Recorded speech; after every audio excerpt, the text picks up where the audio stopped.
Hey there, everybody. This is Baco from the Cobras and Fire podcast. And I'm not going to lie to you people. The first time I listened to the Shout Out Loudcast, I actually downloaded it accidentally trying to find the latest episode of Censorship. There was a little serendipity in that for me, though, because it turns out I prefer assholes over douchebags.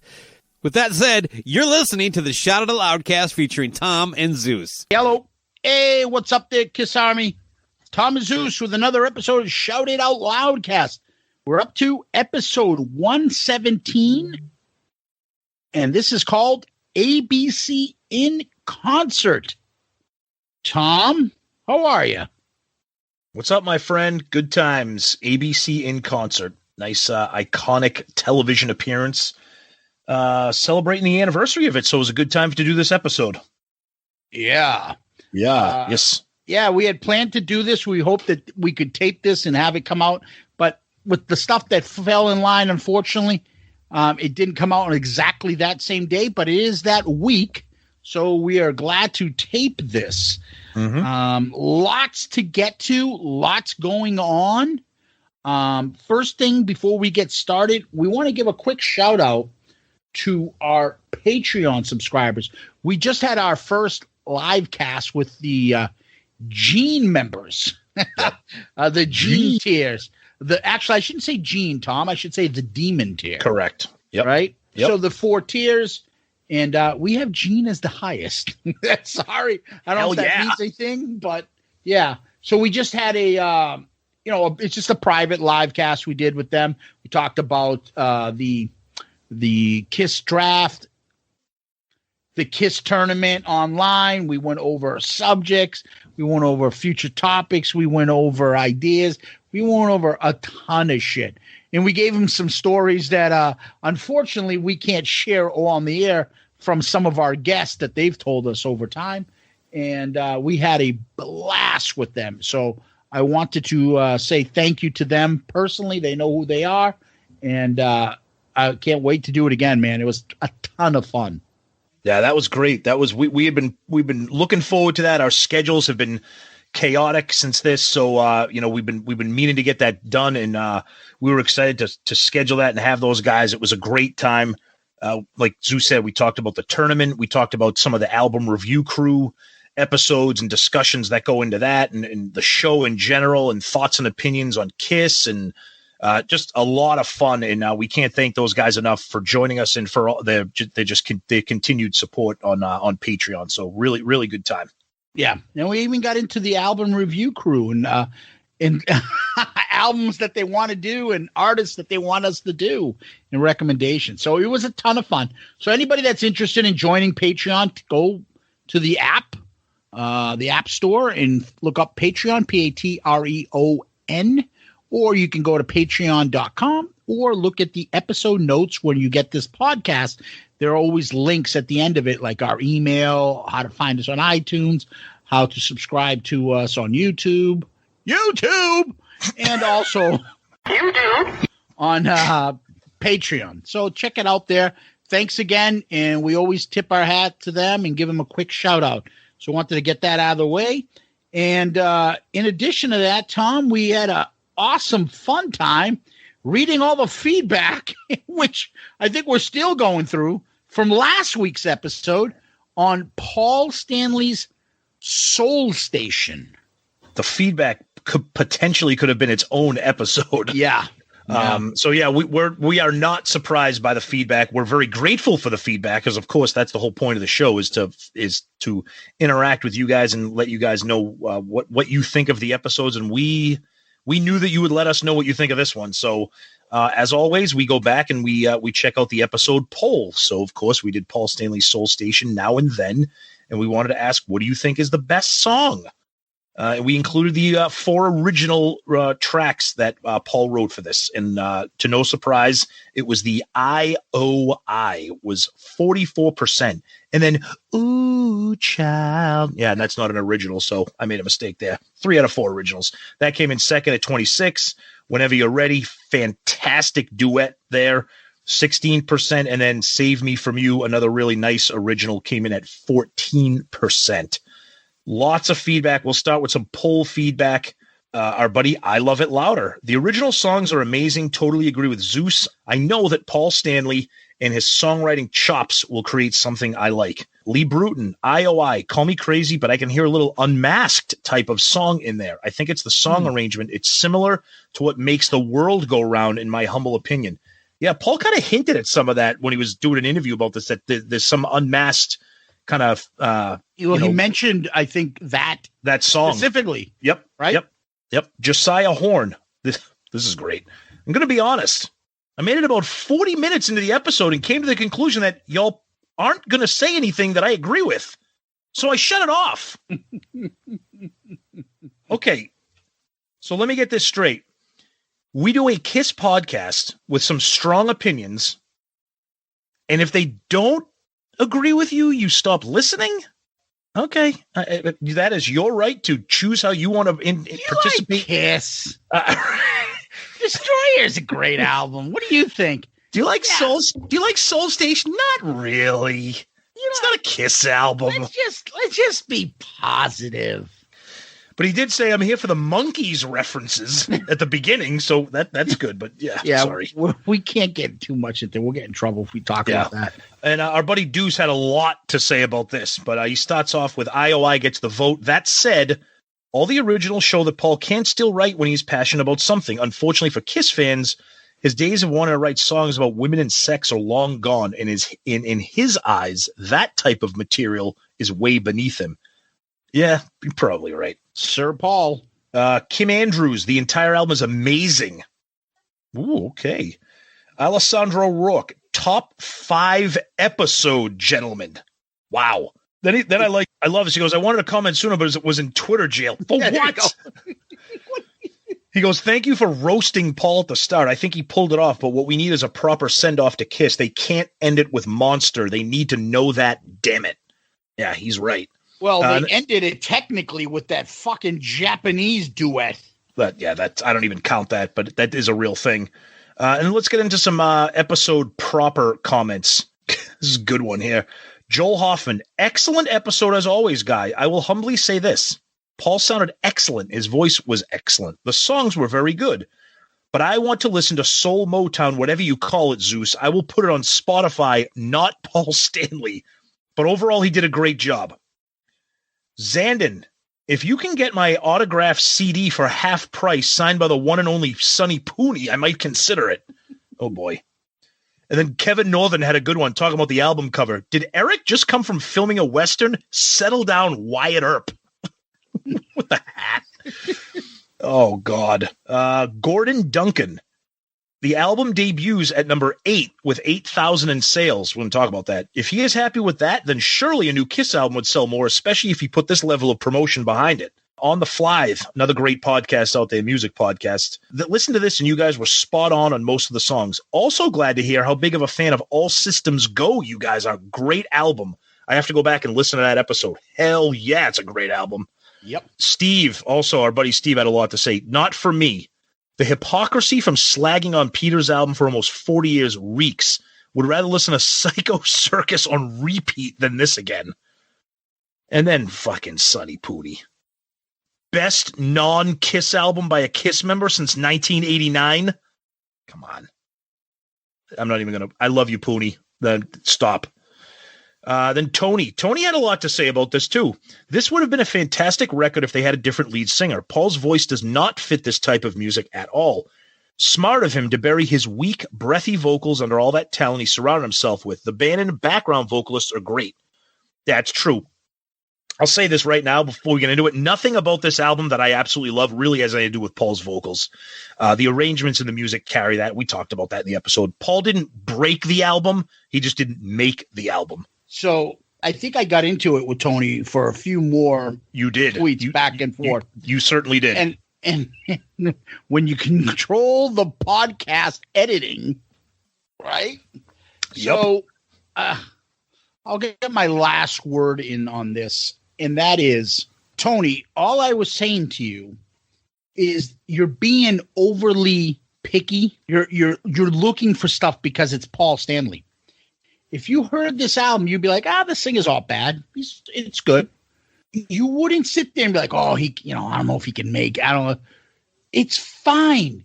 He got it done. It's not terrible. It's not somebody that's not singing in key. It's not somebody. He's got the falsetto. It's because we know that he never sings in that falsetto, so it's awkward. So you're judging it by your Kiss eyes and ears. If you just listen to it, you wouldn't sit there and be like, "Oh, that's just terrible."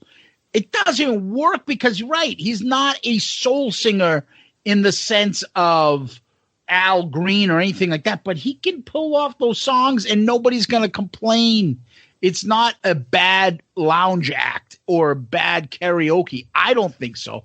I think he does a decent job. He's not doing the same as somebody else that, this isn't David Ruffin doing different soul songs. You'd be like, no matter what he does, it's not as good as Al Green's version, but it's still David Ruffin doing it. Right. Because you're used to Al Green's version. So whatever, it's still a decent job. That's what I think. I think you're just being a little too picky about it. Paul's not an idiot. Paul's a smart guy, okay? And he's a smart music man. He knew that in order for this album to have any kind of success, that the music was going to have to carry the album. So he put together an unbelievable band with unbelievable arrangements. So that's my part that I want to say as the producer, as the arranger of all this. He got a fucking kick-ass thing.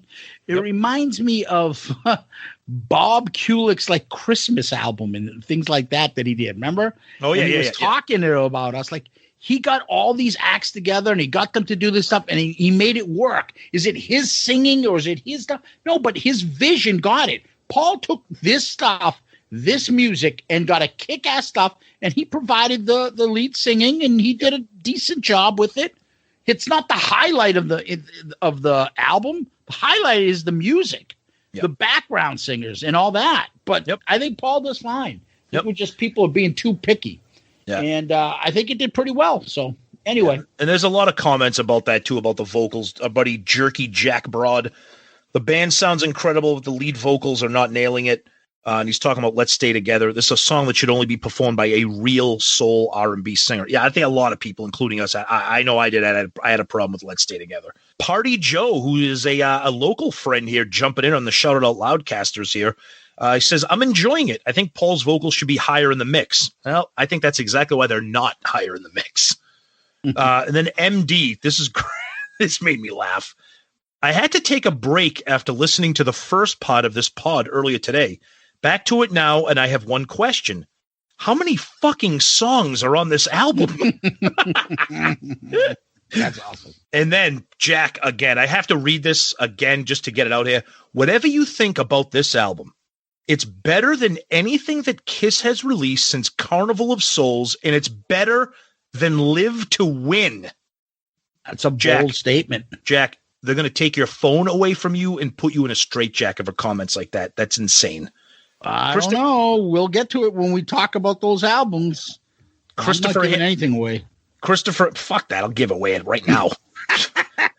Christopher Hamilton, it's Soul Week on American Idol quality. Okay. Yeah, so we got a lot of comments here from Steve and Deuce and Zandon. Oh, no. Why don't you read our friend Deuce's comment? Because I said I was going to save it for this episode. Okay, well, you're gonna have to give me time to get to it because he had a lot to say here. Oh. He had one here, two takes. First, kudos to Paul for his writing, his production, and the band. Those are the stars of the album, not his singing. The vocals are good, but much are hidden underneath the music and the background vocals. Smart move by Paul. Yeah, we said that. Second, I take Origins 1 or 2 over this easily. Give me Ace teaming up with Lita Ford, Robin Zander, and Slash covering classic rock songs over Paul doing Motown covers any day. Who said that we wouldn't do? I know I would, but that's okay. Ace albums will continue to be on my playlist. The Soul Station album will not be.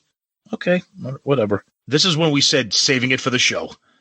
I find it interesting how you guys continually moan and groan about Kiss not putting out any new material, and from the other side of your mouth, okay, you crap on Ace for putting out so much material, good or bad. You might not like his stuff, but props for giving us something. You want to start with this one? Yeah, I want to get in. First of all, I'm going to preface it by saying Deuce knows we love him. He's one of our favorites. Of course. However, the tone of your text, email, DM, Twitter, whatever the fuck it was, the tone of it will be returned in that same condescending tone back to you. Repeat the first part again, Tom. That last one. I find it interesting how you guys continually moan and groan about Kiss. Stop right there. Stop right there.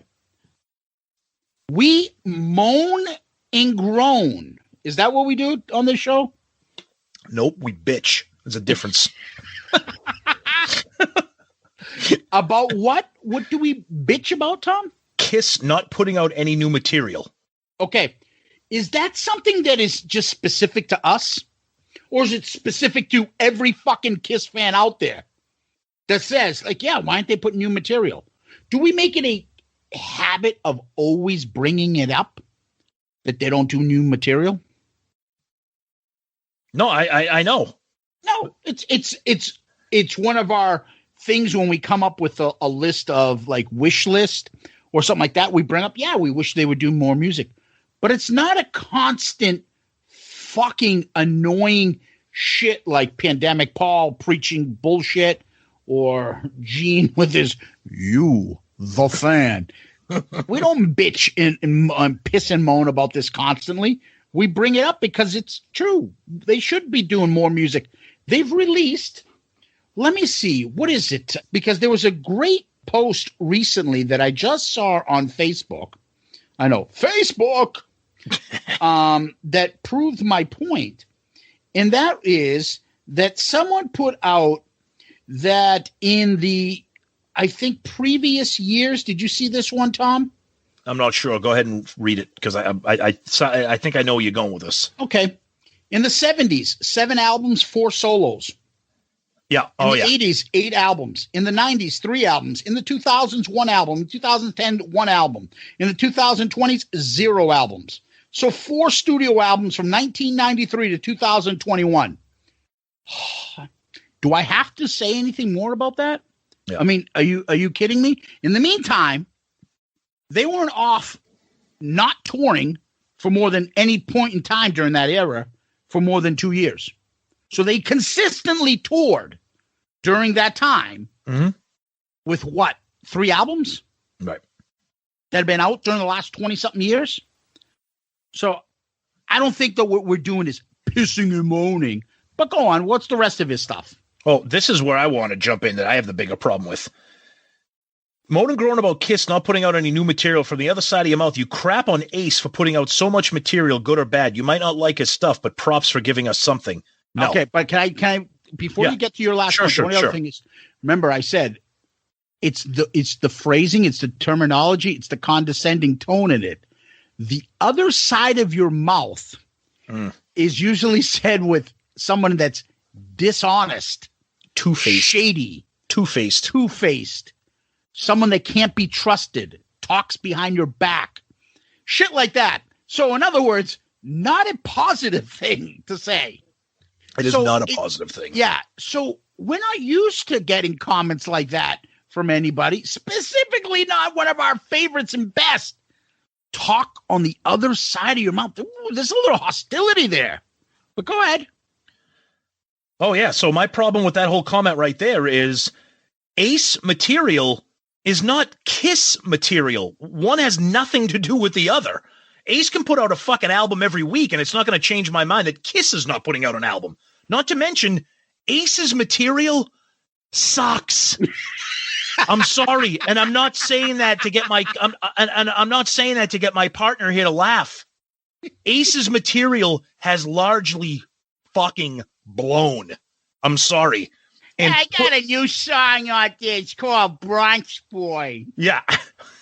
and putting out material just to have it out there, even though it sucks, is not what I want. Now, you may argue that and say, well, you ranked Monster as your worst Kiss album, and you said Psycho Circus was your second worst when you did your rankings. That is true. Yes, we have not done Sonic Boom yet. You'll find out eventually what we think of that. Ace continually churning out garbage is not talking out of the other side of my mouth or our mouth. You want to hear this song called Genghis Khan? It comes after a great cover song Fox on the Run. You know that one? So bad. That's fucking horrible. Dude, I'm sorry. Those albums, Anomaly and Spaceman, and come on. And like you said, it's the Ace cult. It's the same fucking clowns that are trying to have Ace lick it up in the Madness tournament, which we're going to get to too. But anyways, Deuce, we love you, but there's no way we could have gone through that comment unanswered. So no, it just, I don't even know where to begin. It's the Ace cult. Yeah. You can't tell the difference. Like, well, you give shit for him putting out stuff, but but Ace puts out stuff. Yeah, that sucks. So that gives you an excuse to put out shit that sucks. And it's not Kiss stuff. I don't understand. Like that would be like, oh, if Gene Simmons started putting out solo albums, I'd be like, that's great. It's not a Kiss album. Exactly. If Paul was doing solo, we'd say, when's the Kiss album? Right. It's just we could completely. I said I would save it, so I had to hit you back. You did, and on this.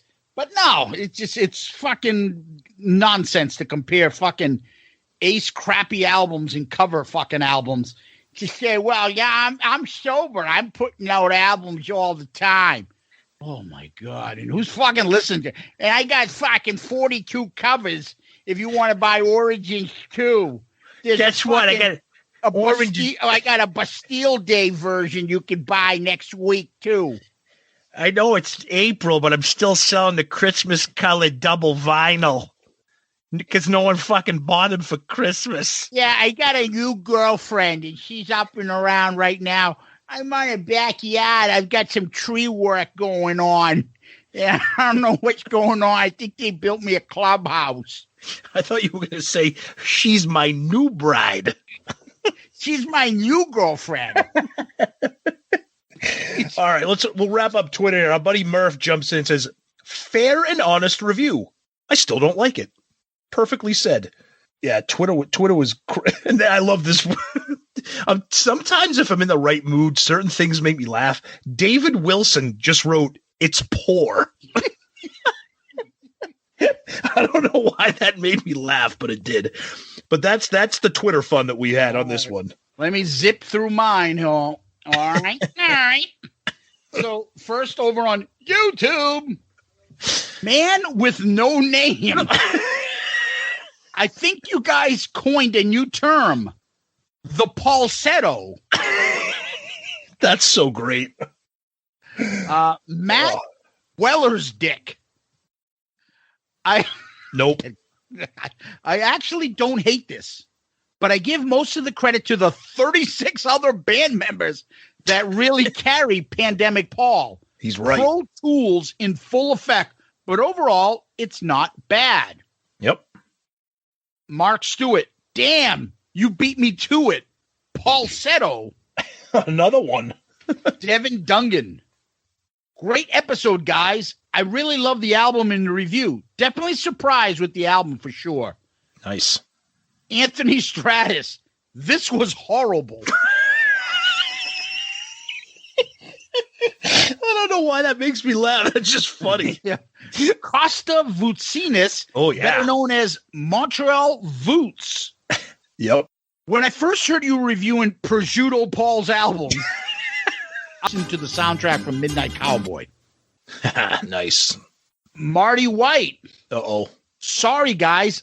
Nothing funny today. Not much is funnier than the picture of Eric Hipster on the album cover, where even people sitting in the front row are taller than him. I've only heard songs from the album on YouTube. I couldn't tell how much YouTube's audio messed with the sound, but those songs seemed brick-walled. Is that really what they sound like? Honestly, this album could have used the production styling of Vinnie Poncia. He must be out of work at this point. Shit. No, you must be. It must be what you're listening to, because if you listen to this album, you're not complaining about the production. Production's perfect. It sounds amazing. Yep. Yeah. On Loudcasters, Brian Stone retweeted and wrote, "Great episode, SIOL. The first KISS podcast to review Soul Station. Zeus. WTF. Normally, I got your back, but Soul Station over Trouble Walking by Ace? I had trouble listening. I can't believe tracks. Enjoyed it though. Thanks, guys." I can't believe only one person commented on that you picked, that you ranked it higher than Trouble Walking, but that's okay. Trouble Walking's okay. It's not bad, but I don't really go to it. It's the only thing Ace has ever done that's good outside of Kiss, but that's okay. Without an ace in his deck. Oh, God, yeah. Fucking cringeworthy. Yep. Still on Loudcasters. Scott Wheeler. This could be brutal. Can't wait to hear it. I watched the video of this mess. Soul Station serves up an extra helping of hokey, cheesy, and corny. Wow. I feel a little embarrassed for Paul. Yikes. Bill Elam puts he likes it, Tommy. Hey, Tommy, he likes it. Mike, Raymond Gallus. Really admirable effort by Paul. He is serious about his work here. The production, arrangement, songwriting, sound, well done. Mm-hmm. Agree. Yep. God bless you, Scott Donaldson. Oh, yeah. This over at KISStory. Scott, come on, man. First episode I haven't finished, guys. Wow. I'm not going to pretend I'm a fan of this music just because Paul Stanley is singing it. Talented musicians for sure. But my idea of Paul Stanley is 80s Paul, not this old man. I'm feeling sad today. Wow. Okay. I feel sorry for you. Watch how you talk to me. I'm sorry. I'm sorry for you.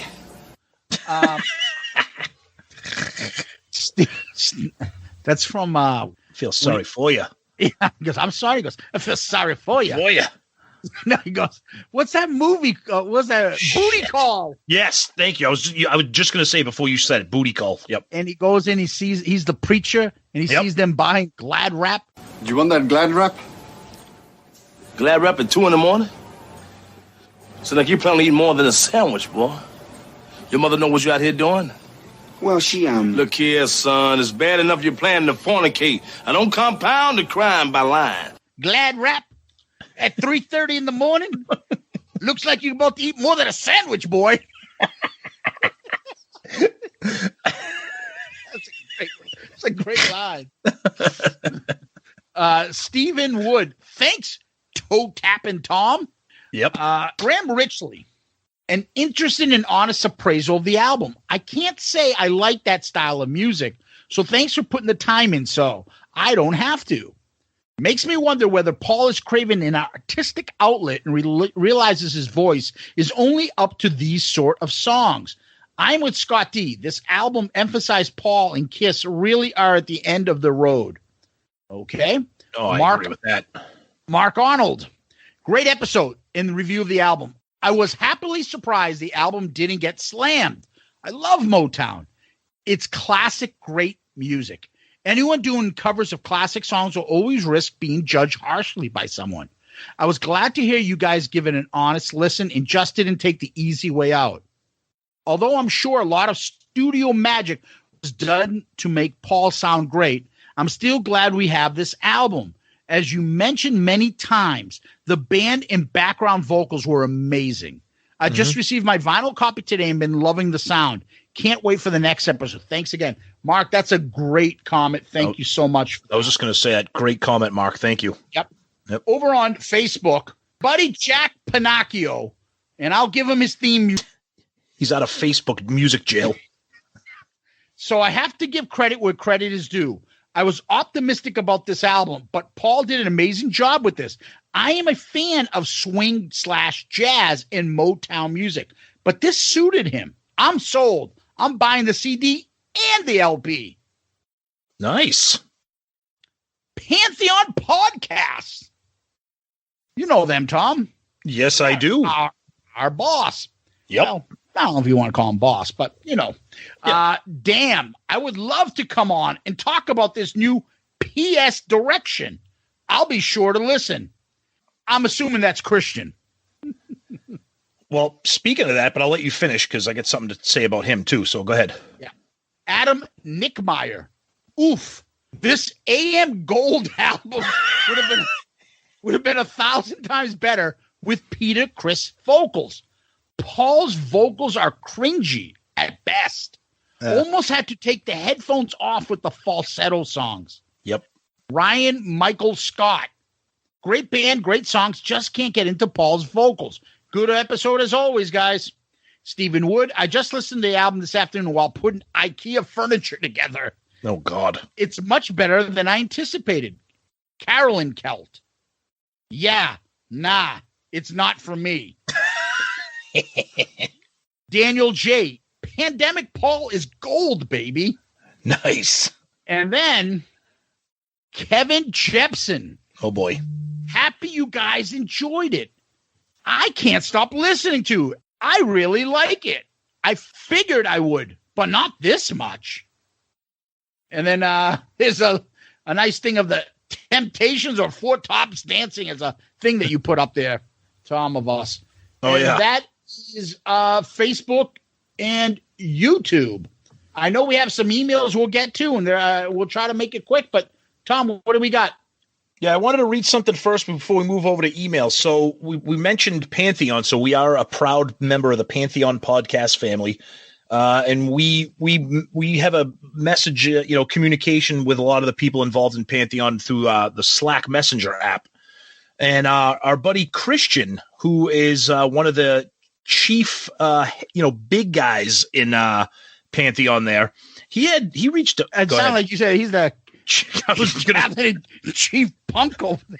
As soon as I said chief. As soon as I said chief. Describe Tim McCracken. He's the coach and chief punk on that Syracuse team. As soon as I said chief, I was like, shit, here it goes. I'm going to call Christian Ray Dunlop putting a fucking bounty on his head. So this was great because he reached out to us. He said, great job on the Soul Station episode. I love getting a chance to listen to you guys. Always fun and funny. Interestingly, I was sure you guys would trash Paul for venturing into soul music. Thanks for your high opinion of us. For the first half of the show. I was surprised how much you both enjoyed it. In fact, I would say your assessments were spot on. I was right with you both throughout. And then he had some comments about how he wasn't really aware of the Peter Criss solo album from 78 because Christian's not a big Kiss fan like us. So we were talking about that and how he should give it a shot, go back and listen to it because if you're a fan of this, you might be a fan of that. But I just thought that was nice to hear from Christian. That was very cool. So we'll move to some emails. And then before you do, I just want to throw a quick comment in there. Oh, yeah, sorry. For all you guys that listen to us that do have podcasts, that's the head honcho at Pantheon. Those guys couldn't be nicer. I just cringe when he says every once in a while he listens to us because I'm waiting for him to ever be like, dude, you guys, that's a little out. That's a little too much. You got to cut back on that. But they never bother us. They're there to support us. We have a ton of other great podcasts on the network that we get to brainstorm or put on and things like that. So it's awesome. And Pantheon people are fantastic. Yep. Always there to support, never stick their nose in. So if anybody's interested in Pantheon, you should reach out to those guys. And if you want to join the network, it's fucking constantly growing. It's top notch. Nice. All right, so we'll start with some emails. So this is a great one here from – actually, I'll save that one for we're going to split these up. I'll save these. So we got one from our buddy Tony Smith. Soul Station, not too bad an album. I expected worse, to be honest. One thing I will say, Paul going this direction, in my opinion, was expected. Go back to Sonic Boom and the song Stand. The phrase is, when you need me, and just look over your shoulder, harken back to the song I'll Be There by the Jackson 5. Very good observation, Tony. Well said. That's actually the Four Tops. I'll be there. Oh yeah. Oh wait, did I read the wrong? Did he say that? Oh yeah, that's right. I'm thinking, yeah, you're right. That is them. Yeah. Our buddy Wes Beach. Hey guys, thanks for my intro. Of course, Wes recorded a bumper for us, like any of our guests does. He goes, I was hoping you'd use it for the Creatures episode. I think he thought we were going to go back and re-edit it. He goes, instead, I got Pauled. Great entertaining show as usual, but I'm afraid I don't share your enthusiasm for Paul's Motown album. It is well produced and sounds great, but the cover songs are nothing more than slickly recorded karaoke.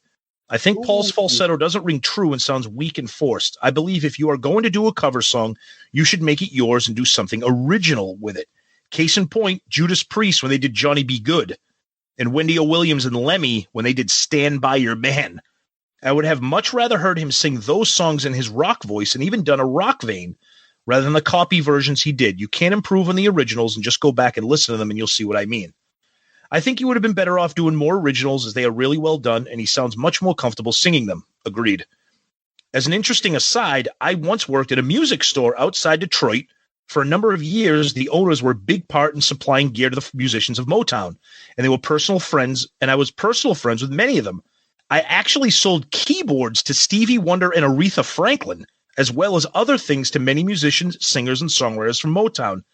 Many of the interviews from the movie Standing in the Shadow about famed Motown studio musicians, the Funk Brothers, were filmed in that store, and if you look carefully, you can catch a glimpse of me.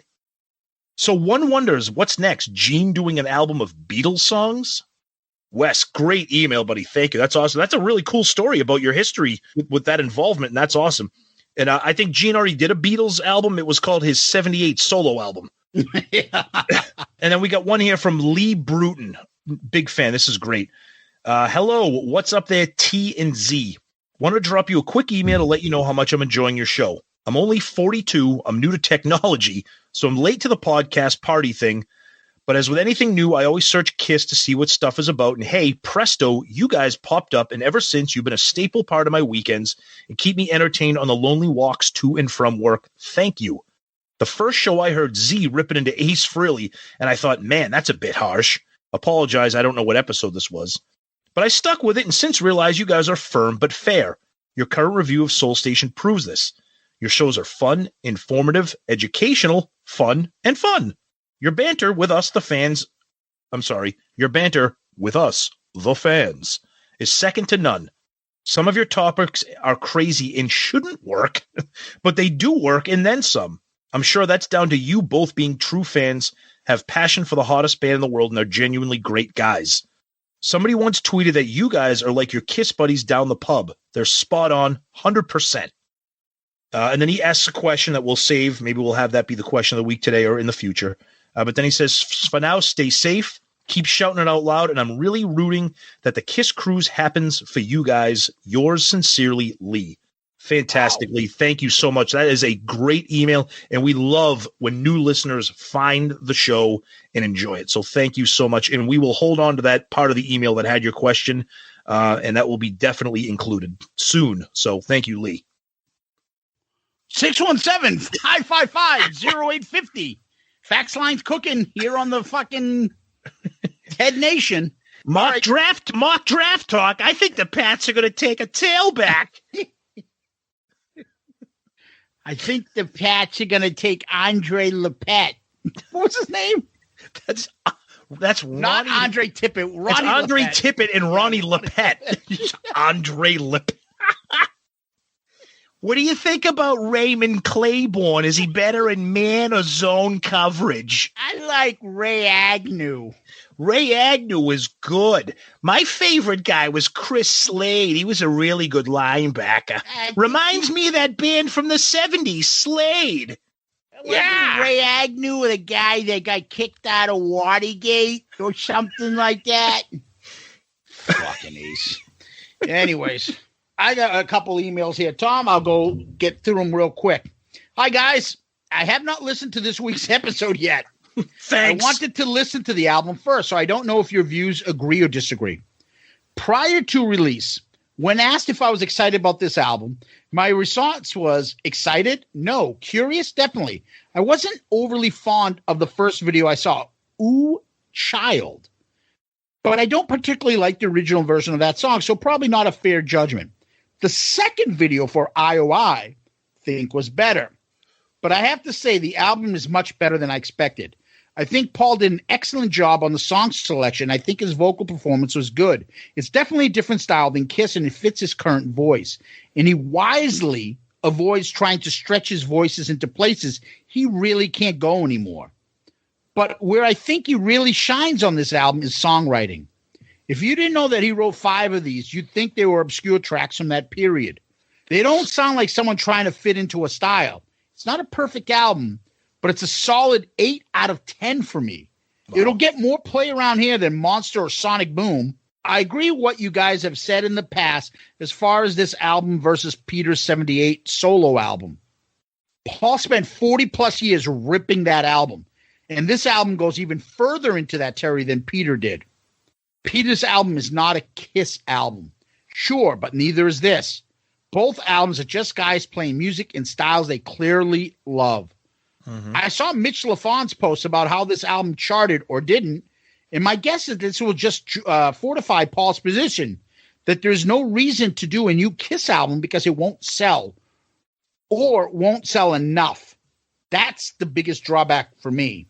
Alan Tignanelli, a.k.a. Fat Man on Guitar. Great name. Yep, we love that. That's an awesome email, and thanks, Alan, on that. I agree with most of that point. I think that Paul's voice was, just what needed. He didn't venture too far out. No. And he stayed in his lane, and I think that's why the album works. So, and we know where the album ended up tracking and selling, and we'll talk about it in Kiss World News. Now, we got another one here from Mike H. I'm a bit ashamed to say that this music, whether originals or remakes, does nothing for me. It literally annoys me. To hear you guys gush over it makes me feel like I'm missing a music gene or something. I've tried to keep an open mind. I just can't get into it. Love, always Mike H. Hey, if you can't get into it, you can't get into it. There's no crime in that. It's not everybody's got their own taste. We don't judge, and that's cool. Whatever. Max Alias, Soul Station review. Kind of glad you guys got this album review as early as you did. Like you, not sure who the target audience is, but I'll also give credit. It's an impressive effort by Paul. Those original tracks are done pretty well. I was also impressed with your review and the way that you both describe your thoughts on the different tracks. At this point, I'm wondering if Paul is in a different headspace and is ready to move away from Kiss. Like I've heard it said, it seems like he's distanced himself lately. If this album has respectable success, maybe he'll decide to pursue it further and create another album of all originals. Does that possibly seem plausible to either of you? Absolutely. Very plausible. I can see him doing this again. This is in his wheelhouse. He's having fun. He's getting critical acclaim in his head. And he got a top 10 album out of it, and we'll talk about it. So, and finally, we have another one here. Winger and Stewart deserve each other's. Greetings from Oulu, Finland. I live near Lapland, the home of lap dance. Oh, God. Yes, Oulu is the city Kiss played to a steaming crowd with ski caps and gloves on in a cold hockey arena on a cold night on their Lick It Up tour, November 1983. Wow. And yes, it was that very gig Private Cusano emptied his beef soup back to the kettle backstage to the bemusement of the rest of the band. But according to Gene Simmons from Kiss, at least some were fond and appreciative of Finnish meat. Especially the latter is something we're proud of. I found your podcast last summer and have been binge listening to it since. Just finished your latest episode and now facing the pains of waiting for a new episode. I feel the withdrawals already. Wow. Too bad KSD also kind of quit on Kiss.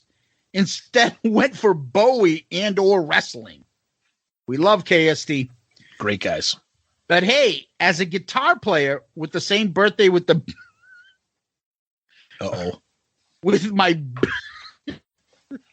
my big nose buddy Ace, April 27th, I have to say this.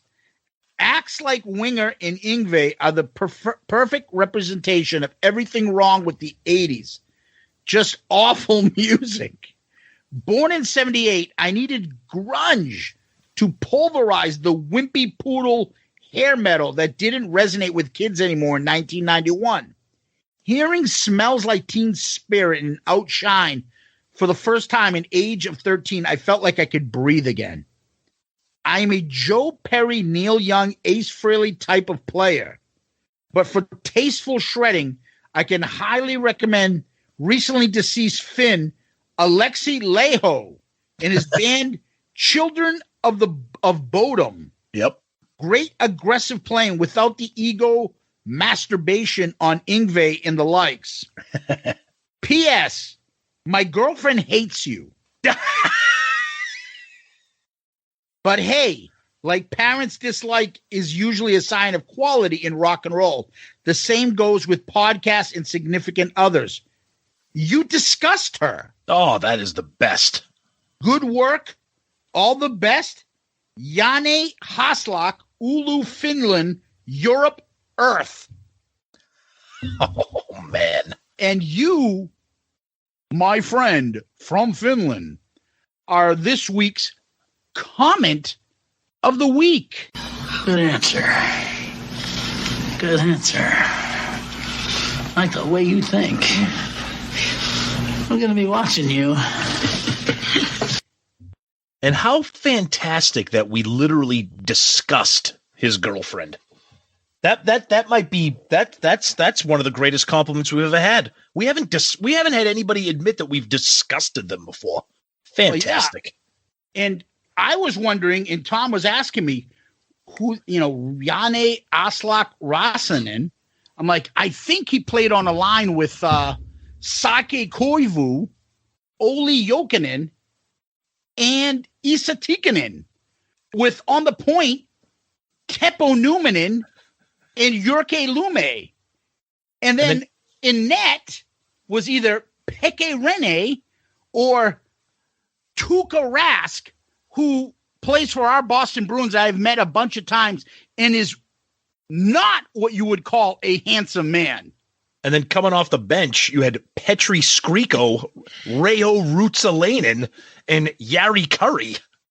Tumu Ruutu, Sami Salo, Janne Niinema, Sebastian Aho, Mikko Rantanen, Joni Pitkanen, maybe Patrick Laine.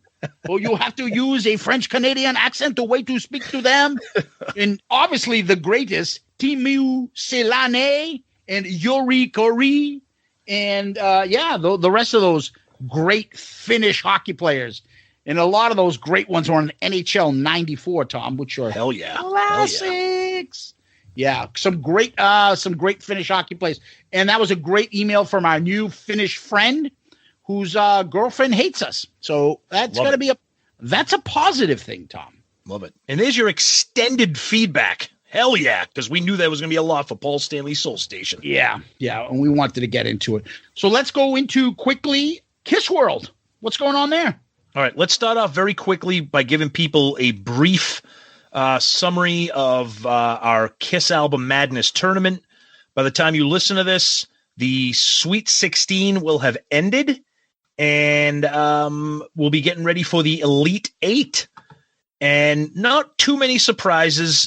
Again, by the time you hear this, the Sweet 16 will be over. But right now, the only true battle is Ace and Lick It Up. That as of the time of this recording, with almost 600 votes and still about 16 hours left, there is 50-50. That poll right now is 50-50 between Lick It Up and Ace Frehley's 78 solo album. Creatures looks like it's starting to pull away from Revenge, and everything else is pretty much a beatdown in terms of the Sweet 16. So the Creatures of the Night and Revenge was tight for a while. Creatures seems to be pulling away, and Lick It Up and Ace deadlocked. That fucking Sonny Pooney.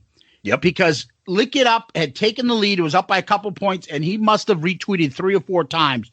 Come on, Ace fans. Come on, fucking let's go, Ace. Yep. Motherfucker. Yep. Hey, everybody want to vote for my record? It's fucking called All Systems Go. No, wrong. Wait, what do I win? Nothing? Okay. So, yeah, we'll see what happens. I think as this tournament progresses, every round gets more and more difficult. So as of right now in the Elite 8, you're looking at Destroyer against the Kiss debut album. You're looking at Alive versus Rock and Roll Over.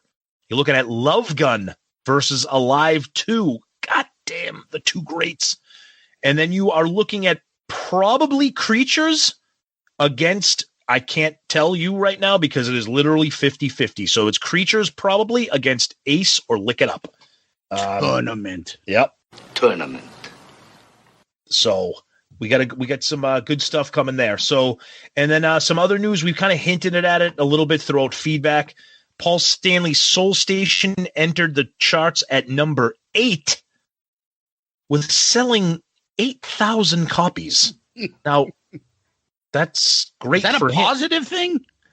Yeah, I don't know. That's good for him, I guess. But whatever. I'm one of the purchasers of it, and I don't know if that counts the downloads or the streaming. I don't know how that works. Me neither. But he got a top 10 album, so everything is relative and is based on a curve. So compared to everybody else, he got a top 10 album. Yep. I guess he gets to brag about it a little bit. Good for him. Yep. You could take it one or two ways. You can say, "Wow, great job. He's going to do more of this," or say, "Wow, imagine if it was Kiss that released an album." Yep. So I don't know. And another cool thing, we talk about the KISS members and what they've been up to a lot. And, obviously we know what Paul is up to. Tommy Thayer is involved in something here. So he's on a podcast. It's on Facebook Live and YouTube. By the time you hear this, it will already have passed. It was on Thursday night, April 1st. It was on the Hangin' and Bangin' show, hosted by Carmine Appice, Vinny Appice, and Ron Unesti. If I messed up his name, I'm sorry. So he's going to be on that show with Tommy Thayer, and the other guest is Doug Aldrich of the Dead Daisies and Whitesnake. So that'll be cool to hear what Tommy Thayer's up to. Again, it's going to be a live thing. It will have already passed, but I'm assuming if you go on the YouTube page, Artists on Lockdown is one of the pages that you might be able to find this. So check that out. That should be interesting. It's nice to see Tommy Thayer getting out there and talking to somebody about some music. So, yeah. The only other thing I can think of, Tom, is I saw Gene was on the local Los Angeles, I think, TV station talking about his move. He always goes on with the guy and he jokes with him all the time about his move to Vegas. They did hint, and he said, "Are you going to do a Vegas residency? Well, how much?" My prediction's still out there. I've made it publicly. I still believe they're going to end up doing a residency out there. Him moving out there kind of helps prove my point. I think that's where it's going to end up going. Maybe. I thought that that was an interesting conversation. Gene talking about moving to Vegas, bitching about, the high cost in California. And then he started mentioning, "I have a charity. I don't give gifts to my children. I make donations for Christmas in their name to a single mother's fund." It sounded just like the fucking Human Fund skit on Seinfeld. Donate something to a donation has been made to your name into the Human Fund. Money for people.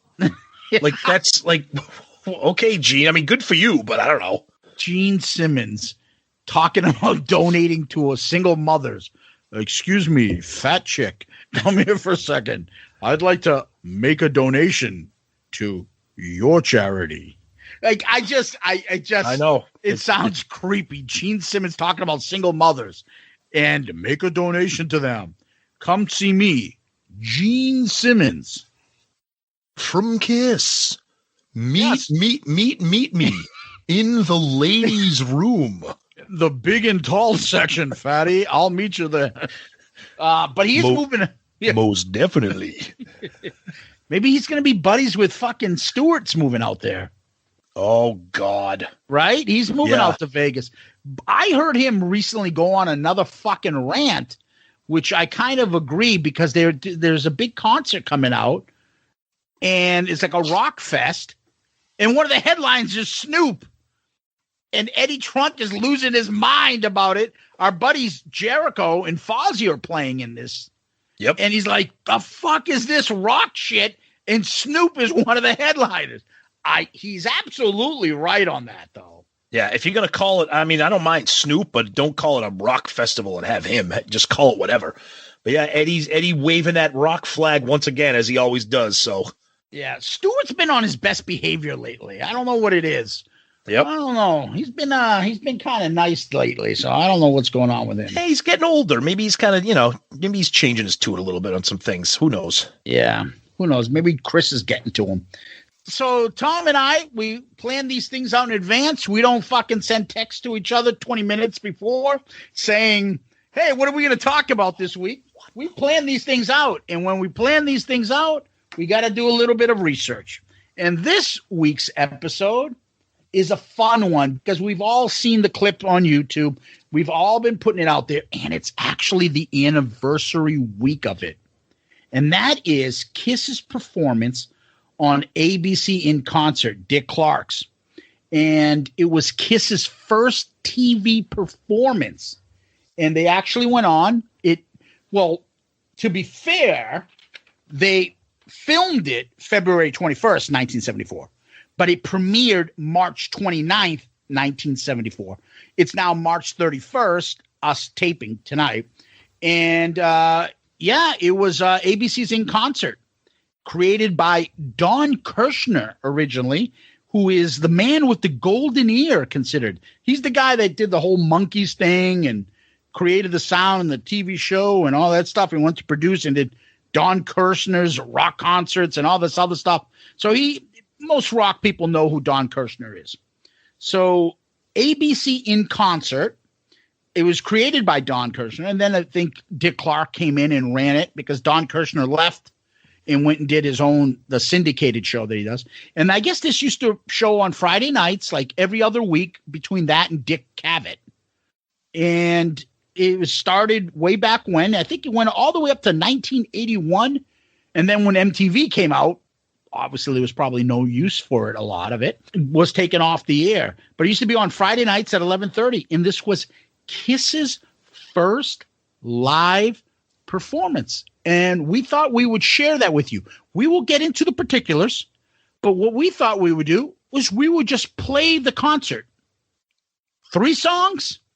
Here it is. Hey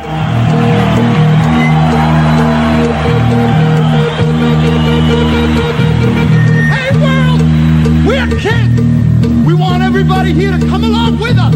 You've got nothing to lose. 2, 3, 4.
Nothin to lose.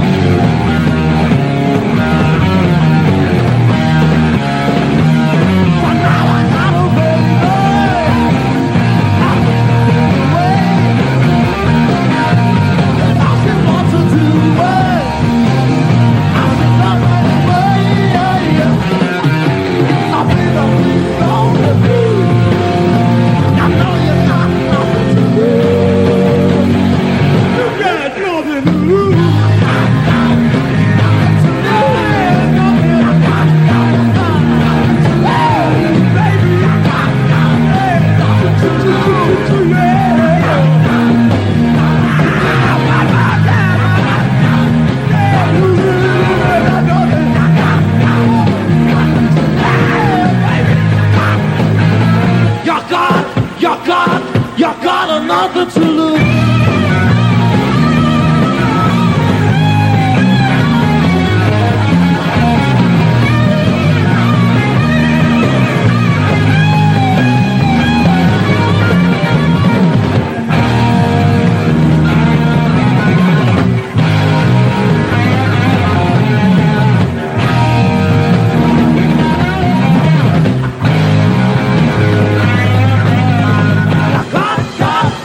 Nothing to lose.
So there you have it.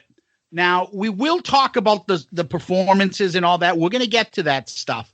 Obviously, you just heard it.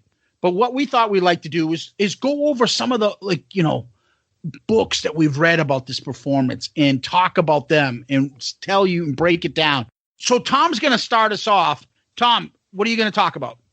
All right. So one of the great KISS books out there, and if you're listening to the show, I have to believe you have it and you've read it, is called Nothin To Lose, The Making of KISS, 1972 to 75, written by Ken Sharp with Paul and Gene. Unbelievable book, like really in-depth story about the roots of them. And like Zeus said, because this is such an iconic and important performance, we wanted to read some of these excerpts to you just to kind of get a glimpse of what was going on with this production and the show. And then, of course, we'll talk about our personal opinions on what we think about it. So this is from Nothin To Lose, The Making of KISS. A strikingly visual band, KISS was ready-made for television. But the television landscape of 1974, a long 7 years before the official launch of MTV in August 81, presented limited opportunities for them. Somehow the band managed to land high-profile appearances on several TV shows, including Dick Clark's In Concert. This was the first encounter with the self-proclaimed heavy metal masters for many unsuspecting TV viewers in Middle America. And then you have some quotes here. The first one is from Joyce Bogart, who was married to Neil Bogart at the time. She says, Neil knew Dick Clark going back to the 60s when he was part of the Dick Clark Caravan of Stars tour. While at Buddha Records, Neil put out the double album 20 Years of Rock and Roll with Dick Clark. Dick made a lot of money off that album, and he and Neil became friends. So when it came time to try to get KISS on In Concert, Neil said, Dick, KISS is going to be a big group, put him on, and he did. Paul Stanley says, Dick is an icon and somebody who I was thrilled and humbled to meet because I grew up watching American Bandstand. Dick was gracious enough to put us on In Concert, which was huge for us. It was filmed at the Aquarius Theater on Sunset Boulevard in Hollywood. It was a revolving stage. At that point in our career, we were unknown to just about anybody. When that stage revolved and people saw us, there were a lot of slack jaws. Then you have Dick Clark right here. When KISS first appeared on In Concert, their appearance was unforgettable. I knew at the time we were either going to be making a huge impression upon the audience or participating in a total fiasco. Fortunately, the reaction was positive. The rest is history. Then we have a quote from Neil Zlozor, photographer. First time I ever heard of KISS, I was at a TV taping for the show In Concert. I was down there shooting whoever else was on the show. A girl came up to me and said, I'm with Billicoin Management. We have a new band called KISS, and I'm wondering if you'd like to shoot them. So I said to myself sarcastically, oh, KISS, that's cute. They must be an easy listening band like Bread, mellow doctor's office, dentist office music. See, I was a hardcore rock and roll guy, and I like bands like Deep Purple. But I thought, what the hell, I'll shoot them. What have I got to lose? Next thing I know, this band comes out with these monstrous boots, the stage clothes, the makeup. I'm watching them and go, oh my God, is this a fucking joke? There's Gene sticking his tongue out and Paul on his knees playing his guitar. I thought it was ridiculous and felt this band would be laughed out of the music industry in 2 weeks. Unbeknownst to me, they went on to become one of the biggest bands in rock and roll history. Shows you what I know. Then Gene says, Dick came backstage after we played and we were nobody. He shook each one of our hands and said, hello, Gene. Hello, Paul. Hello, Ace. Hello, Peter. It was shocking that he would take the time to be so gracious. He said, if there's anything I can do for you, please tell me. We're proud to have you on our show. It taught us a big lesson in humility in the rock and roll world. We made sure that we were gracious with any new band that played with us, and we learned that from Dick Clark. Paul then says, I remember the night our appearance aired on TV. We were playing the Sunshine in Asbury Park, New Jersey. After the show, we drove back quickly to the motel we were staying at, all huddled in a room to watch In Concert. It was amazing to see ourselves on TV for the first time. Pretty cool stuff right there, getting inside the minds of Paul and Gene and Dick Clark as well for that iconic performance. So very cool stuff right there. Yeah. Nothin To Lose is a great book. You guys, oh my God, it's amazing. So I'm going to read a little bit here from our buddy Ace Frehley. This is from my book, No Regrets. Here we go. I won't read in the Ace voice because you guys will want to shoot me if I do it. So we taped 3 songs during a performance on Dick Clark's In Concert, which was one of the few places on network television. Cable was a little more than a blip on the radar at the time, where a band could be seen and heard. We taped the show in late February, performing Firehouse, Black Diamond, and Nothin To Lose. And it aired at the end of March. Dick was terrific, as smart and gracious as I expected him to be. I'd grown up watching American Bandstand and always thought Dick was not just an astute businessman, but a real music fan as well. He treated us professionally, without a hint of condescension or bemusement. In return, we performed live and with our customary fury. This wasn't a small thing. Most bands appeared on television shows in the 70s opted for the safety of recorded music and lip syncing. Not Kiss. And then he says same thing when they went on the Midnight Special. Kiss was a live band, a spectacle. There was no point in faking it. I love that Ace is saying that. Yep. But half of those words, there's no way Ace wrote that. Oh, hell no. He didn't write that. He didn't write that book. No way. There's no way he's saying no way. Amusement. No way. All right, and then we go to one of the great Kiss reference books that we've talked about many times. This is called Kiss FAQ, not to be confused with anything from Julian Gill and his great books. This is called Kiss FAQ. It's part of the FAQ book series. There's tons of these books. They have them on Black Sabbath, the Beatles, U2, Zeppelin, Neil Young, Pink Floyd. They got them on everybody. This is written by Dale Sherman. Unbelievable book. And this comes from a section of the book about Kiss's important television appearances. So there's a little thing about the in-concert ABC show. The first national television appearance of Kiss. That pretty much says it all. Kiss performed 3 songs on this program that would later evolve into Don Kirshner's rock concert, for which the band would make an appearance in support of the Rock and Roll Over album in 1977. It's clear that they have already fallen into the mixture that would suit them well for the next 5+ years. Gene Simmons' tongue-wagging, Paul Stanley jumping around, Ace Frehley's unsteady movements, combined with concentrated hands on the guitar, the special effects, like Peter Criss shooting drumsticks. With Simmons, Stanley, and Criss all getting equal chances to sing lead, leading to a humorous moment of Criss belting out Black Diamond, while the camera stays focused on Stanley and the assumption that he should be performing such duties. We'll talk about that. What is interesting to note about this appearance, which can be readily found in edited form on the first Kissology DVD set, is how attentive Simmons and Stanley are to the television camera at such an early stage of their career, focusing on home viewers in a way that was and is rarely seen by musicians in mid-performance, and usually discouraged by television directors as breaking the, quote, fourth wall between the action on screen and the viewers at home, which is one reason why the cameras tend to cut away so quickly whenever one of the two looks into them. While they obviously do well with the audience, many seem to be on their feet enjoying the show, it is clear that the band is already conscious of the power of television and wanted to draw in the viewers in a visual manner beyond playing to the audience in front of the stage. So we will talk about some of those details, some of those specific references in that section as well. Yeah. I'm going to jump over to Peter. And Peter only mentions a couple quick things in his book. And he basically confirms, thanks to Neil's contacts, we did Dick Clark's in-concert TV show and followed it with an appearance on the Mike Douglas show. That's really it. That's all that much Peter gets into it on this. But he does confirm that it was Neil's contact that got them on Dick Clark's show. And that's Absolutely. It for Peter. Yep. And then we go to Gene Simmons' book, Kiss and Make Up. It says Neil loved this, but he realized we needed more exposure. Pretty soon he got us booked on a show called In Concert, which was hosted by Dick Clark. The other guests that night were Kool and the Gang and Melissa Manchester. That gives you some idea of how eclectic the rock and roll scene was at the time. There may have been bands who, before playing on these TV shows, mingled with the other bands and made friends. We were not one of them. For starters, we were defiantly out of step with the times. The other thing that set us apart, though, was our makeup. We had to apply it ourselves, and it took a few hours. So the ritual of getting ready for the show actually prevented us from having much contact with the other bands. While we were getting ready for the show, Dick Clark came backstage to say hello to us. He shook our hands and wished us luck. To this day, he remains one of the classiest people I ever met in the record business. I can't tell you how gratifying it was to be a young band and have Dick Clark treat us with respect.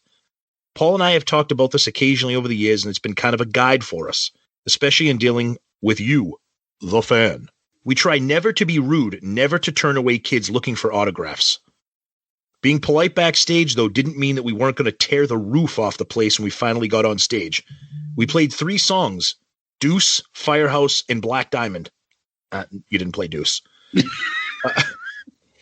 And each one was more powerful than the last. The show was absolutely wild. At one point, I went right at the cameraman while breathing fire, and on TV, all you could see is my face approaching, and then the ceiling because the cameraman jumped off his platform and ran.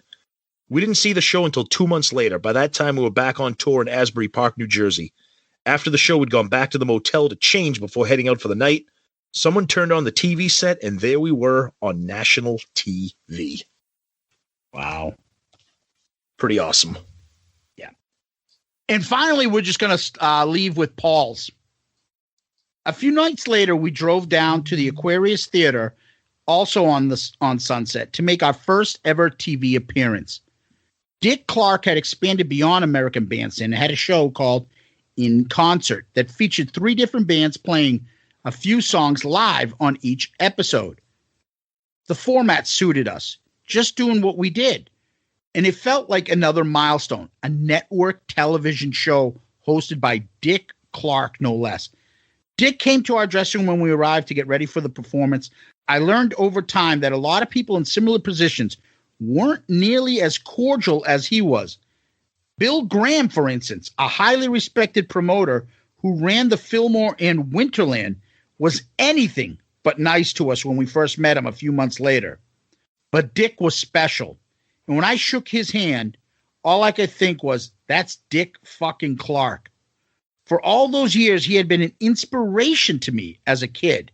He had seemed as fantastical as Superman. But no, Dick Clark really existed. We were set up on a revolving stage, and a band called Redbone played before us. Then the stage turned around, and the dim lighting suddenly became bright stage lighting. There we were in front of the cameras. But we were a machine by that point, and we played ferociously wherever we were. We felt good about the performance. We didn't see until 6 weeks later when we hurried back to a motel after a concert in Asbury Park, New Jersey, to watch the broadcast on a crappy TV. Wow. And that's Paul. Yep. So we just read from you from the 4 members and a couple other books about it. Yep. Before we get and dissect the actual concert, what do you think of the comments? I think you can tell from the comments from the actual band members themselves, and then just from some of the other books that you could tell that even to this day, at the time of the publication of those books, just they don't forget where they came from. They remember the impact of that. And I think what's even more important is they remember who did it for them, that it was Neil, that it was Dick Clark, and that they're, to this day, they're still gracious and appreciative of that, because they know without that, who knows what could have happened. And the stunning thing about that is that their debut album was released 3 days before they performed that. Yep. The information that we have, I don't know if the release police are going to come and get us, but their debut album was released on February 18th. This performance was recorded on February 21st. Yep. So it's a stunning turn of events. And again, the Bill Aucoin, Neil Bogart machine was just amazing for them. Yeah. The one thing I like to say about this specifically is it feels really good because I grew up with Dick Clark too. I didn't grow up in the 60s and 50s with American Bandstand, but I grew up with Dick Clark. Yeah, $25,000 pyramid, the blooper shows, the New Year's Eve. Like, he's a legend. And to hear this, and I've never heard anything but these things about Dick Clark, is so nice. That what a nice person he was. He was dealing with rock and roll people. He could have been condescending. He could have been a square. He could have been a jerk. He was as nice as could be with these guys and as friendly. And you always hear these kind comments about him. It's really great to hear that, like, the image of Dick Clark and all that is like really true. And that he was really one of the good guys in rock and roll. Yeah, agreed. Absolutely. And it's not, like I said, it's nice to see that. And I love that in that Nothin To Lose book, they actually got a quote from Dick Clark to even talk about it, which I think adds a little bit of impact to the history of the story too. And he's basically saying, yeah, it could have been a fucking disaster. Who knows how it was, but he put him on. He put them on. And one thing I mentioned to you was like, I'm hearing Redbones, then I'm hearing Kool and the Gang. And you had a point that you wanted to bring up. You like, they may have taped the night with these bands, but when they do the performance, they might splice them up differently. Right. And a different band shows in the episode. Yep. So I'm not sure what it was at the time, but because there's contradiction of what bands played then and before. Yep. The only other thing I wanted to kind of bring up is like reading this stuff. You can kind of put yourself there with the band. You feel that there they are. The Gene in his Hollywood mansion trying to sell his house for $25 million. Paul with his fucking 20 band orchestral thing putting out this out. But they were still the same kids, broke as can be, fucking shitty hotel room on a shitty TV, turning it on to see themselves the first time on TV. It is the quintessential like rock and roll person's story. Like the first time they heard themselves on radio, the first time they saw themselves on TV. You feel like reading these quotes that you're in there with them right from the beginning. Holy shit, we're on TV. Our band, our Kiss. Like they were there. They filmed it. And like you think, oh, if they're on TV, they're big stars. But they're in some crappy motel room watching this stuff.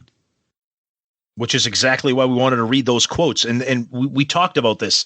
Rather than talk about the quotes, we wanted to read them to you so that you could hear the exact words and the impact, like you said.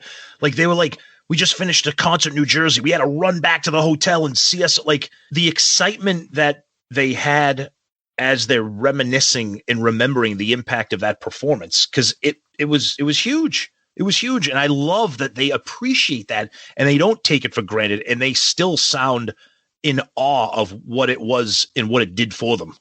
Yeah, although Peter didn't mention much in his story, in his book, he does bring up, and you know it's done because of the appreciation, that it was Neil that got him that deal to put them on TV. Yep. And the other three did mention how nice and kind, out of their way, even Ace puts it, how nice Dick Clark was and friendly and generous and what a respectful, and he's Dick Clark and he lived up to that reputation. Gene, Paul, Ace, they all said it.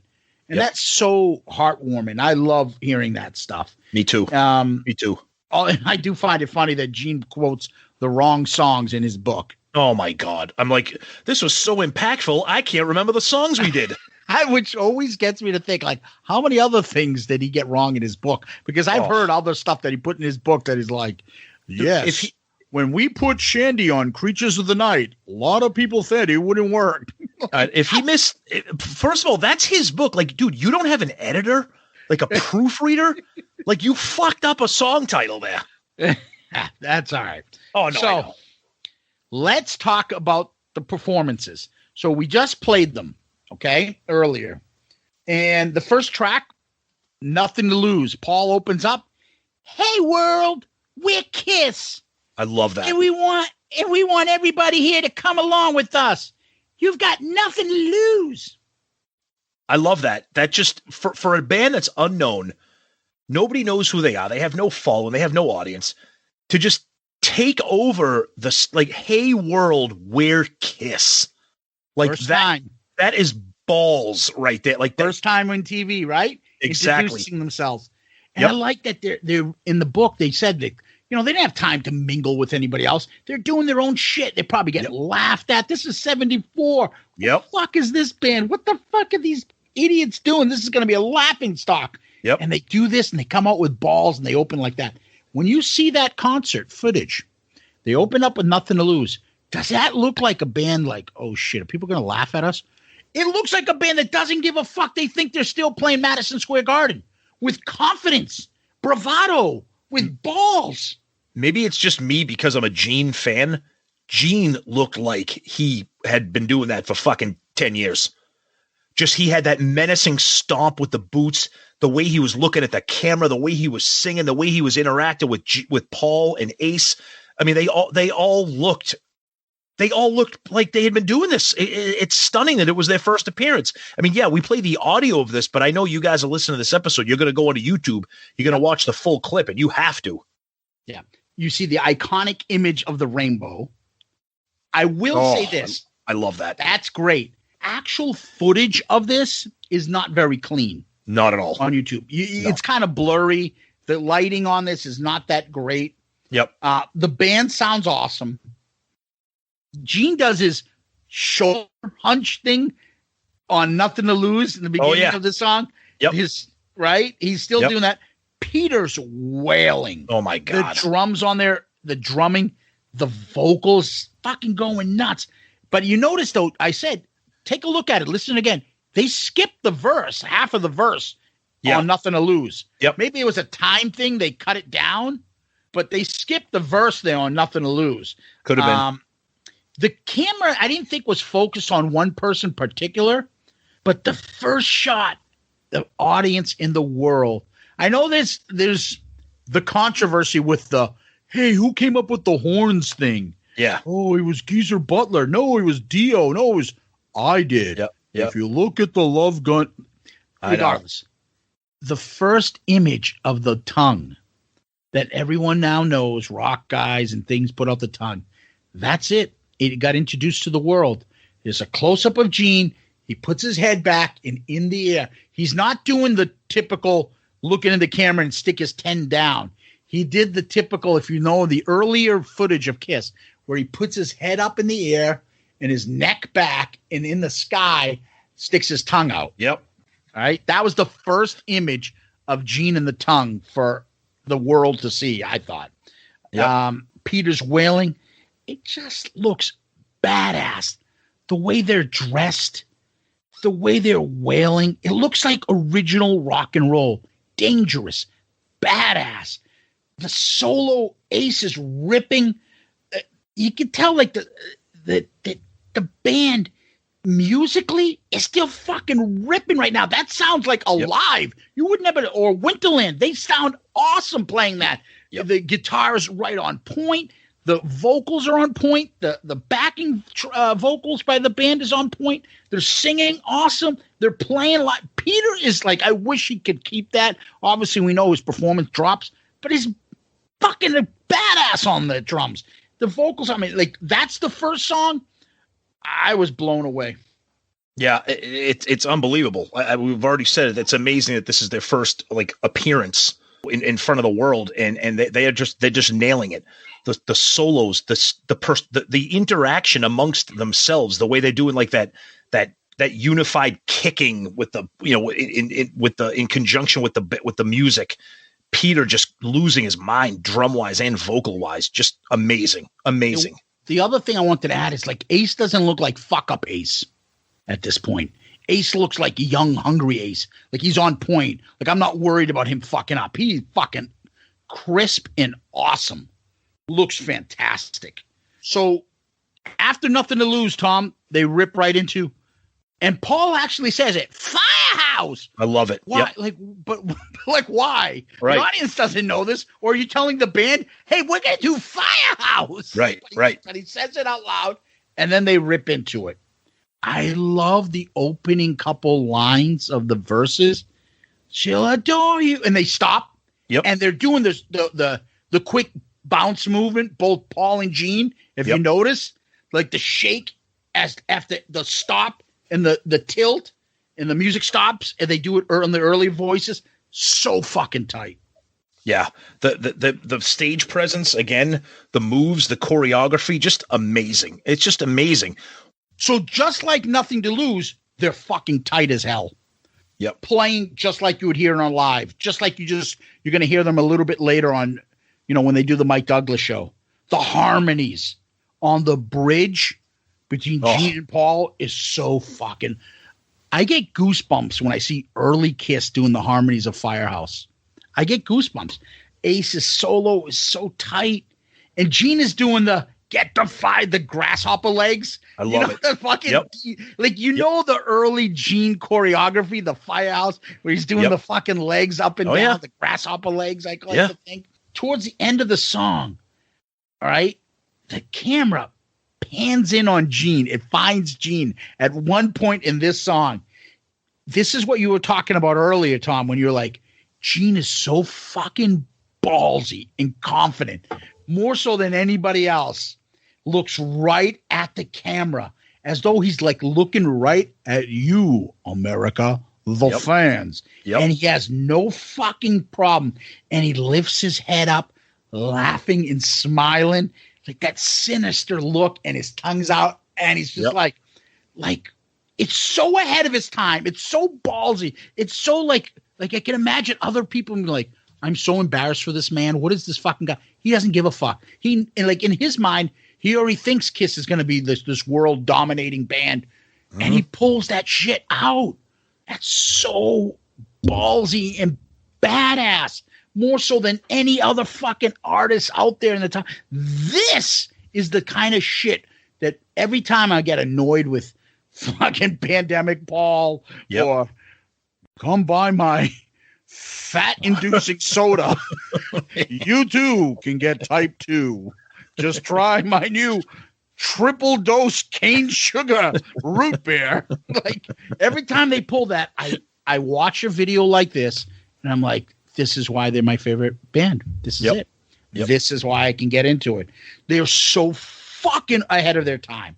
And then you wanted to talk about the end part here, Tom. Yeah, the end is this is when the camera effects and the lack of HD kind of come into effect because you get the siren going. And, then you have like the camera effects of, with the siren and the smoke, and then Gene kind of superimpose over here. And then they kind of get to him breathing the fire, and they kind of do like a little stutter thing where it kind of does it. It looks like he's breathing it multiple times with the effect. Look, it's 1974. It's the best that they could do. But again, you're breathing fire. You're on TV for the first time and you're doing your fire breathing stunt. Ballsy. It's like, we're here, dude. They had to have told the producers, and in the middle of this, the guy that's dressed like the lizard guy, the dragon guy, the devil guy, he's gonna come out and he's gonna spit out fire. Yep. And you know us in the makeup in the fucking 8-inch fucking platform. The people, the producer, these fucking, we just had Kool and the Gang on. It must have been like, what the fuck are they doing? What are these fools gonna do? He's gonna breathe fire out of his ass. Large pieces of furniture from his ass. So they're filming this, and you're right, Tom. The graphics, they thought they were like so ahead of their time. It does like the flashback, choo. It's like, oh my god, it's so cheesy 70s slow-mo repeat of the fucking fire. Yeah.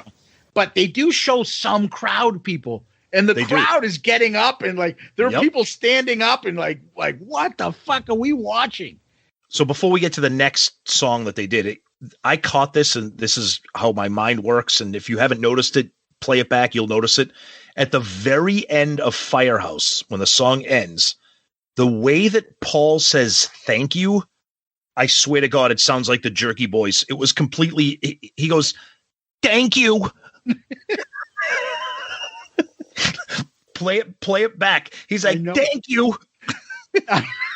I know, because I wrote it down too. Oh, yeah. It sounded like Saul Rosenberg. Yeah, for some reason, they're going, yeah, Firehouse, thank you. Mr. Rosenberg, you need to make an appointment. Well, I'm sorry. Thank you. Do you have a record card? Do you need your number on your record card? Yeah, here's a Jerky Boys. Thank you. But then they go over to Black Diamond. That's when I've been watching the videos. All of a sudden I noticed the candles. Yes. Right? I didn't notice them before. Yep. But the candelabras and the candles are out, right? Yep. And by this point, they're fucking dominating. I can only imagine the other artists that were performing that. I think you feel like by the time they get to Black Diamond, you're at a fucking real concert. Yes. That's fucking like a closing track. Like, holy shit, this band just rocked us. Yep. They are dominating by this point. Imagine trying to follow them. No. Hi, we're Kansas. Oh, yes, it's ladies' night. Oh, what a night. I know that song wasn't out in 1974, but you gotta do, oh, what a night. Sophisticated mama. Misled. Dude, I love Cool in the Gang. Misled is the best. We gotta do that album. Misled. Oh yeah, maybe we'll break the wall and do a Cool in the Gang. I'm gonna do Emergency so I can talk about Fresh. She's fresh as a fresh. I'm sorry. They are the safest black artist for white people. Cool in the Gang. Here's the safest. That is what people are like. Oh, I listen to soul music. I think they would be like, don't you agree? Like 80s, like white people would probably be like, I listen to Cool in the Gang. Like, those are the same people that say, I'm not racist. I listen to bands like Cool in the Gang. And George Benson.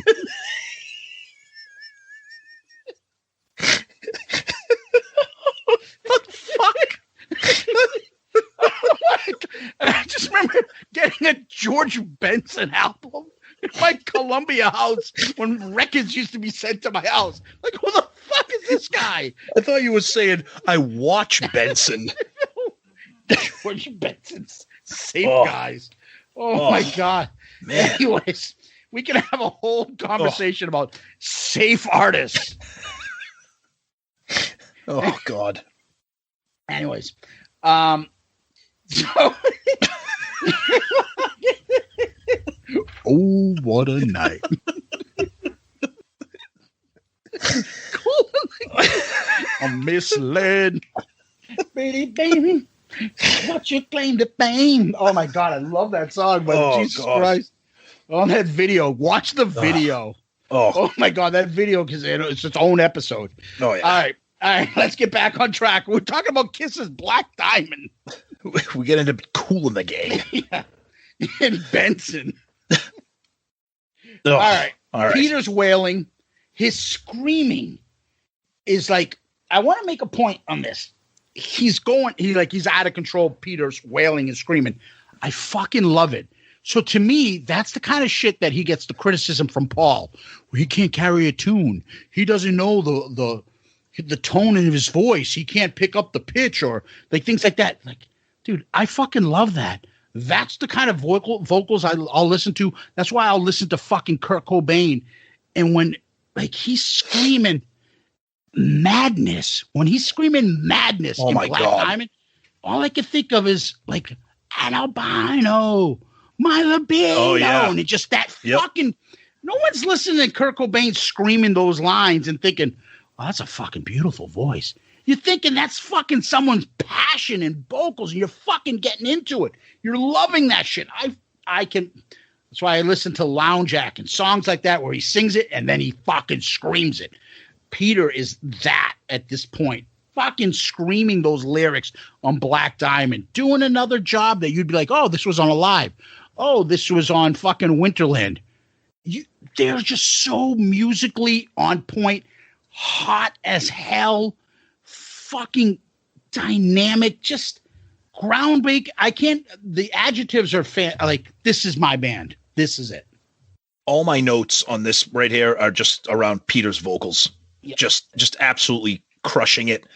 Goosebumps. Some people might say, over the top, a little bit too much, but this kind of song, that's what you want, man. It's rock and roll, isn't it? Yeah. That's rock and roll. Yeah. It's a rock band. Yep. Exactly. Yep. And the fireworks going off, and you listen, and you're like, holy shit, I feel like I just got fucking rocked. And it was great too, because at the end, that big overhead rainbow light is off.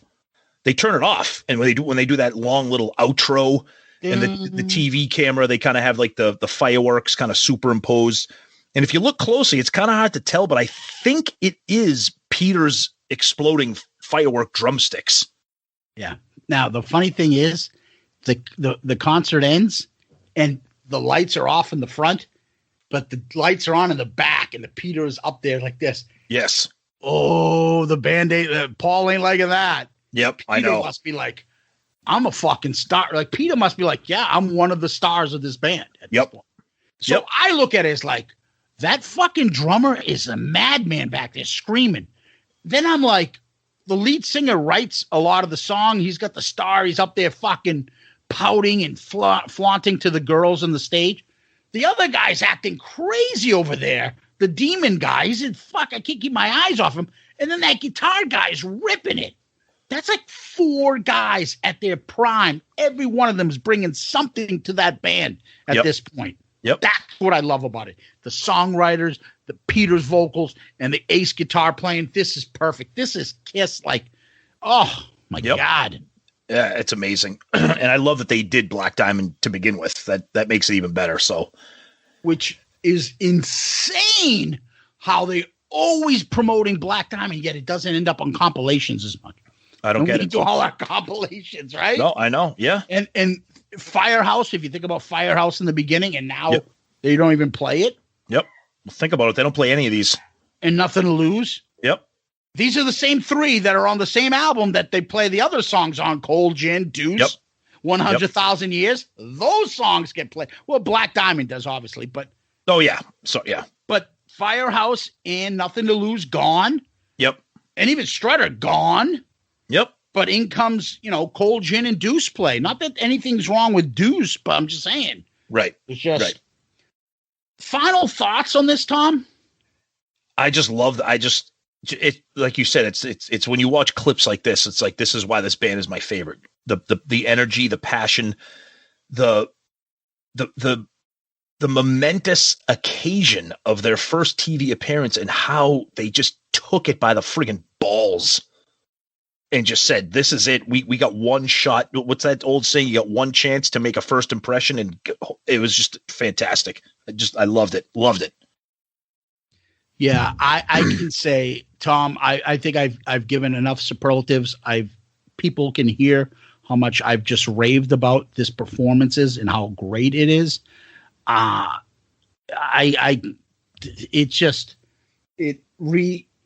This is the kind of stuff that reinvigorates you and it gets you back into Kiss. Yep. And once you start digging to more stuff and going down that rabbit hole to look at old footage and things like that. I love doing these type of episodes. I love digging up stuff from TV performances and breaking it down like this. I think the listeners like seeing this stuff and hearing this stuff. And I can't wait to do the next one. This one was a lot of fun to do. Yep. Absolutely. Amazing. Love it. Well, it doesn't end there, guys, because we've done other TV appearances.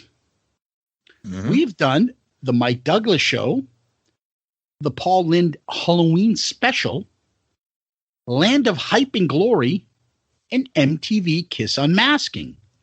We've ranked them. Tom, you ranked Land of Hype and Glory as number 1. Mike Douglas Show, number 2.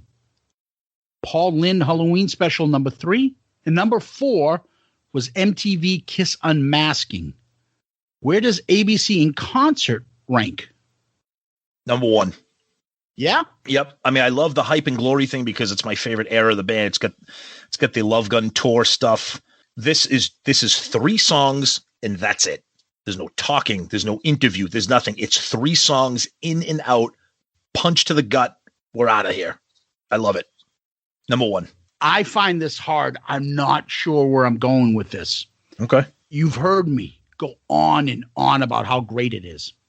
I love the version of song. The audio is a little okay. Yeah. The footage is a little shady. That's the difference. I'm putting this at number 3. After all that raving about how much you love this, you put in this 3rd? Yeah. Wow. Because although that footage is great, I can find other footage. I can watch Winterland and go off on that too. Oh, hell yeah. Oh, I can listen to Alive and go off on that too. Yep. It's very common how great they were. It's just a live performance. Yep. And the fucking footage isn't that good. So number 1 for me is Mike Douglas, then Paul Lynde, and MTV Unmasking is 3, and Land of Hype and Glory was last. Okay. I am putting this at number 3. The Mike Douglas Show, because I think them playing Firehouse in that bright set, the sirens and the smoke and Gene, and then that fucking comedy bit and Gene coming out. Yep. I think it's legendary. I don't know what's going to beat it. And then the Paul Lynde Halloween Special. Oh, yeah. It's my era as a kid. It was Paul Lynde was campy and and silly and kind of ridiculous, and it's kind of hokey but funny. Yep. You know, Carol Brady shaking her fat ass and yep. And them playing, you know, the Beth kind of part, King of the Nighttime World. I just love that. Yeah. This is incredible. That's how high I have all this stuff. Kiss Unmasking, you know, we talked about that in Land of Hype and Glory. I wasn't a fan of it all. Which is shocking, but that's okay. Something called hype. Yeah. This is Ted Koppel, and you're listening to Kiss. Last week, buckwheat was shot. I repeat, buckwheat has been shot. Oh my God, that guy was such an asshole during that interview. Oh my God. Yeah. So yeah, I have at number 3. Okay. Fantastic show, fantastic fucking episode. Yep. Discussion. I loved it. Yep. Tom, absolutely. What we do next is this. Hi, this is Ed Spansberg of ClickTshop.com, and for all your Shouted Out Loudcast gear and merchandise, please visit ClickTshop.com. At ClickTshop, you can find lots of Kiss-inspired t-shirt designs, plus mugs, hats, hoodies, pillows, and all new fine art selections. And now, here's your question of the week. All right. So our question of the week, I'm going to go back to Lee's email because he had a question. We've had something similar to this, but I like the phrasing that he has here. He says, do you think if Eric Carr was alive today that they would have brought back the Fox? Not only would this have been a nice lineup change after the reunion, but they could have continued to market the Fox and made more money in revenue, as Eric has a large and loyal fan base. I don't know. I think they may have brought back the Fox, but the way I think about it, like, I hate to say this, but a little bit of Eric's fan base is the fact that he passed away. Yep. And we're left with that. Eric was kind of quiet. He wasn't in the media. Like, we all know how generous and kind he was to his fans because it came out after the fact. And when he was kind and generous to the fans, it's for those individual fans that spoke to him. There was no social media or publicity people going out there, oh, Eric Carr's the nicest person. He may have been, and he probably was. But the fact is that, you know, they could have said that about Paul Stanley back then. They didn't. But you wouldn't have known really, like, you know, because they're not, it's not in fan magazines where it's like, oh, fans are saying Paul's the nicest guy or Eric Carr's the nicest guy. People were finding that out on themselves. And now, years later, everyone on social media is acknowledging and telling about, and you hear about Eric's kindness and stuff. So although he is such a fan favorite, I think he is helped out with the fact that he passed away. Would they go back to it? I don't know if Kiss would do a... Again, I go back to, would they ever go to the Fox and then, hey, why fuck with, if Ace leaves, why don't you put on the Vinny makeup? Maybe, but then they're promoting 6 things, and then they do images where they can sell 6 things instead of 4. Hey, you're selling 2 more face paints, 2 more fucking pint glasses of images. I don't know. I don't have an answer. Chances are, if Eric was alive and they went back to the Fox after Peter, yeah, they probably could have. But I don't know if they would. Yeah, you actually, that was going to be my original thought right at the beginning. And again, with all due respect to Eric's family and the memory of Eric, I think a lot of that love and fan base and adoration is because he was lost at such a young age. So people, they champion his memory. They keep his memory alive by celebrating his music, you know, posting pictures and articles and sharing stories about him. And unfortunately, a lot of that stuff only comes out once the person passes. And I'm not taking anything away from him as a human being or as him as a drummer and what he can Kiss and him as the Fox. I just don't know if he was still alive, if the impact of that would still be there today, presently. That being said, I don't think anything was ever going to stop them from having the original 4 makeup. The Catman, they know that that's where their bones were made with those original albums back in the 70s. It's a great question, and I think a lot of people would have loved to have seen that, but I just don't think that it would have ever happened. But Lee, awesome question. And of course, that was part of your awesome email. So thank you very much, Lee. Much appreciated. Absolutely. Thank you, Lee. Tom, where can people find us? So as you heard at the beginning of the show, our email, shoutitoutloudcast@gmail.com, shoutitoutloudcast@gmail.com. Send us the emails. We love getting them. We try to read them on the air. And when it comes to the emails, we understand that people listen to the podcast at your own leisure there. Some people get backed up and you can't watch them. We really try to keep our emails like with the current topic. So if you have episode feedback, if you have feedback on this episode, we record on Wednesday nights. And again, we're not trying to pressure you guys into it, but we do want to read your emails on the air.